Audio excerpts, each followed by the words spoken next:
nous allons revenir sur une véritable humiliation diplomatique et pas que nous avons subie hier. Nous, la France, quand deux pays d'Afrique choisissent la Russie plutôt que l'Hexagone, le coup de grâce est venu du Tchad. Regardez ces images. Pourtant, notre ministre des Affaires étrangères était hier en visite à N'Djamena, la capitale. Mais le ministre Jean-Noël Barrot a voulu quand même, juste avant ce voyage, faire quelques déclarations plutôt optimistes. Trop, très certainement. Écoutons-le. Alors que la France et le Tchad entretiennent un partenariat important et ancien, je m'entretiendrai également à N'Djamena avec les autorités tchadiennes. Voilà, alors quelques heures après ce déplacement officiel, publication d'un communiqué que vous allez voir, publication sur Facebook des autorités tchadiennes qui officiellement mettent fin aux accords de coopération, je cite, et de sécurité de défense avec notre pays. On va écouter le ministre des Affaires étrangères tchadien. Cette visite qui est une visite fructueuse, qui renforce nos relations bilatérales à tous les points de vue.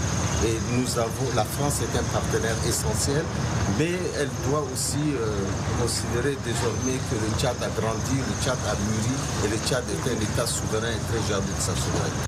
Effectivement, bonjour Christophe, ça fait déjà plusieurs années, même plusieurs décennies, que la présence militaire française dans ce pays, le Tchad, et de manière générale, dans cette région du Sahel, est remise en cause. C'est un tournant historique, c'est une décision mûrement réfléchie. Ce sont les mots du chef de la diplomatie tchadienne, quelques heures après une rencontre entre Jean-Noël Barrot et le président tchadien. On remonte un peu quelques années plus tôt dans cette histoire tchadienne, 1960, l'indépendance du pays, comme la majorité de l'Afrique noire, des 14 anciennes colonies françaises. Et depuis cette date, la France n'a jamais quitté véritablement le Tchad, notamment depuis 1976, avec la signature, cet accord de coopération militaire entre Paris et N'Djamena. Et au fil du temps, au fil des années, la France apporte son soutien aux différents régimes successifs tchadiens, notamment en 1983, avec ces rebelles qui veulent envahir le Tchad, notamment appuyés par les hommes de Mouammar Kadhafi. Vous avez 3500 soldats français qui apportent leur soutien au mouvement et à la capitale N'Djamena. L'effectif français va diminuer considérablement avec le temps. Vous le voyez, 7 ans plus tard, on est déjà sur 1500, 2200 soldats français présents au Tchad. Et après, regardez, depuis 2013, 1000 soldats aujourd'hui encore positionnés au Tchad, notamment autour de la capitale N'Djamena. C'était l'état-major où étaient situées donc ces forces françaises, notamment durant l'opération Barkhane entre 2014 et 2022. Et ça ne bouge pas uniquement au Tchad ces dernières heures en Afrique, mais notamment tout à l'ouest du continent, c'est au Sénégal, puisque la France doit fermer ses bases militaires dans le pays. Le président Diomaye Faye a lui aussi invoqué cet argument de la souveraineté. Aujourd'hui et depuis 2011, vous avez environ 350 soldats français présents aujourd'hui sur le sol sénégalais. Oui, le Sénégal, c'est l'autre problème de la France, on est bien d'accord.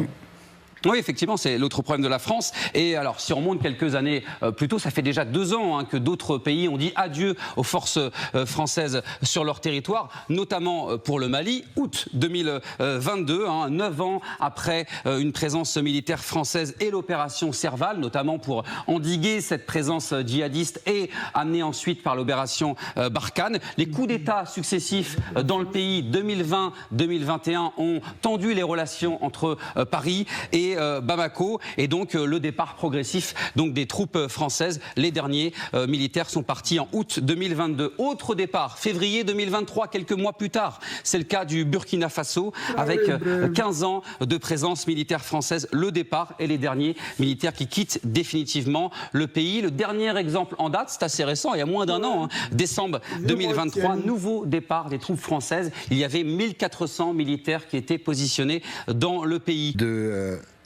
De l'autre camouflet. Le Sénégal, c'est pas celui qui fait le plus mal, mais quand même. Hier, il décide d'expulser nos militaires. Le président Diomaye indique que son pays allait devoir fermer l'ensemble des bases françaises, affirmant, je cite, que la présence de soldats français était incompatible avec un pays souverain. Et vous allez voir, il y a pire. Pas de militaires français, pas de base française, mais pourquoi pas des Russes ? Évidemment, le partenariat entre le Sénégal et la Russie est un partenariat que nous assumons parce que le Sénégal est un pays souverain et se choisit ses partenaires. Nous sommes un pays libre et ouvert à tous les partenariats qui sont respectueux de notre souveraineté, de nos us et coutumes, de nos normes sociales et qui sont mutuellement gagnants. Oui, c'est la fin d'une histoire. Alors le Tchad est un peu surprenant, mais à la limite, puisque de toute façon le président tchadien avait été reçu à Moscou en janvier dernier, semble-t-il, hein, voilà. Le deal était fait. Pas forcément. Bon, ce qui est un peu dommage, c'est que nous avons un ministre des Affaires étrangères qui se rend dans ces pays-là et on apprend dans la foulée qu'on s'en va.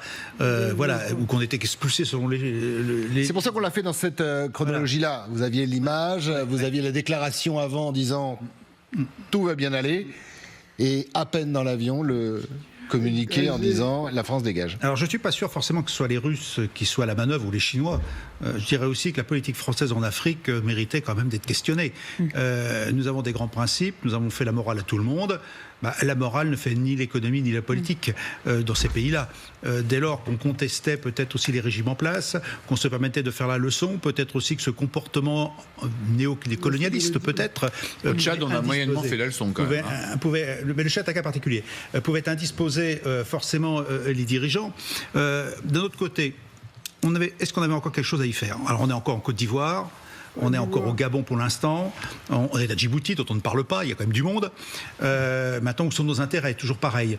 Quel était notre intérêt dans cette bande sahélienne? Je ne suis pas certain qu'on a eu un intérêt économique. On a peut-être un intérêt face à la migration, oui, sans aucun doute. L'Afrique, pour la France, c'est 3% du budget, de la croissance, des marchés extérieurs. Donc, la question est de savoir est-ce que c'est vraiment utile. Et puis, nous avons quand même aussi en France un certain nombre de personnes qui, depuis des années, dans le cadre du Livre blanc, par exemple, qui cherchaient à pousser l'abandon des bases en Afrique. Tout ceci, c'est un chemin qui a fait quelque chose qui a fait son chemin. Donc maintenant, est-ce qu'avec des moyens limités militaires que nous avons, est-ce que notre priorité n'est pas plutôt le front de l'Est, je dirais en Europe, plutôt que l'Afrique, où finalement c'était peut-être un combat retardateur qui n'amenait plus grand-chose. C'est ça qui est la vérité. J'espère que vous avez vu, vous avez entendu le propos de ces journalistes sur LCI.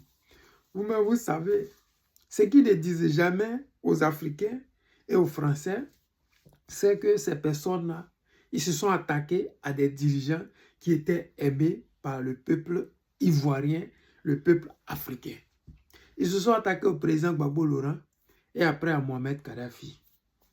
C'est-à-dire que ce sont des dirigeants qui ont tellement apporté au continent africain qu'aujourd'hui, ça fait un boomerang. Aujourd'hui, les Occidentaux, ils n'ont pas le courage de dire à leurs partisans ou à leurs ressortissants ou à leurs les téléspectateurs que l'Afrique aujourd'hui est réveillée grâce à tous les les mauvais traitements qu'a subi le président Laurent Gbagbo. Avec la bonne volonté du président Laurent Gbagbo d'amener la paix en Côte d'Ivoire, les Français n'ont jamais voulu entendre raison. Ils ont voulu coûte que coûte humilier le président Gbagbo Laurent. Le président Laurent Gbagbo Laurent a fait Makoussi 1, Makoussi 2, Lomé 1, Lomé 2, Accra 1, Accra 2, a fait Kléber 1, Kléber. C'est-à-dire que tellement il voulait la paix, là, il a trimballé les Ivoiriens partout, les Français l'ont trimballé partout. Au final, là, pour nous donner ce qui s'est passé en 2010, pour ne pas dire en 2011. Mais ils ne se sont pas arrêtés là. Ils l'ont envoyé à la CPI. Mais quand ils l'ont envoyé à la CPI, dans le même moment, ils avaient profité en même temps pour éliminer Mohamed Kadhafi. Mais ces dirigeants-là, les Africains n'ont pas oublié ce qui s'est passé. C'est pour cela aujourd'hui, nos dirigeants africains, quand ils viennent au pouvoir, ils prennent l'exemple sur le président Laurent Gbagbo. Et ils se disent, parce que la base française en Côte d'Ivoire, le 43e Buma, c'est celui-là qui a été la base arrière des djihadistes, pour ne pas dire d'Alassane Draman Ouattara et de son gouvernement des terroristes qui était dirigé à l'époque par son petit-fils Soroguion pour attaquer la Côte d'Ivoire. Les FSI, qu'on appelle les FSI, là, les FSI, c'est plutôt des militaires qui vivaient dans la base française de Port-Boué. Les treillis FSI que vous voyez qu'ils ont donné comme nom à nos rebelles du Nord, c'est ça des treillis appartenant à l'armée française. Ce n'était pas FSI de la France. Mais comme ils avaient déjà des treillis sur place, ils ne pouvaient pas encore aller faire encore d'autres treillis qui n'allaient pas s'accommoder avec ceux qu'ils avaient déjà au 43e BIMA. Donc, ils ont préféré donner FSI à nos rebelles parce qu'eux, ils avaient déjà des chars qui étaient peints en FSI, ils avaient déjà des treillis, ils avaient déjà des calages sur place en Côte d'Ivoire. Aujourd'hui, nos dirigeants, ils ont vu, ils ont su, et ils savent désormais où venait le mal de la Côte d'Ivoire.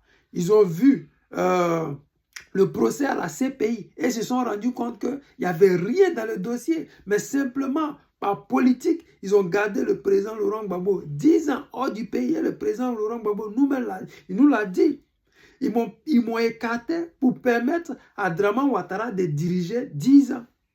Pourquoi est-ce qu'en 2013, il n'y avait rien dans le dossier, mais ils l'ont gardé. Depuis qu'on garde quelqu'un en prison pour aller chercher des preuves, c'était une manière pour la France-Afrique de démontrer aux Africains que c'est eux qui tenaient l'Afrique. Aujourd'hui, nos nouveaux leaders, ils ont ouvert les yeux sur ça.